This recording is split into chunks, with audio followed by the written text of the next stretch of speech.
શ્રદ્ધા અને આત્મસન્માનથી ભરપૂર સ્ત્રી રહી હશે સીતા. બહુ સ્વાભિમાની અને પોતાનામાં બહુ સામર્થ્ય રાખવાવાળી.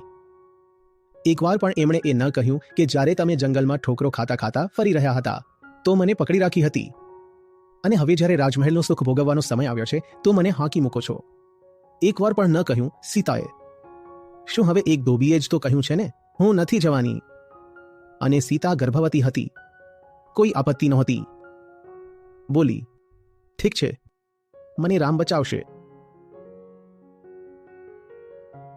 કયા રામ? તે જે નિર્ગુણ છે, નિરાકાર છે. તમે જે મારી સામે ઊભા છો પતિ બનીને, તમે તો અત્યારે અવતાર માત્ર છો. મને પરમ બ્રહ્મ રામ બચાવશે.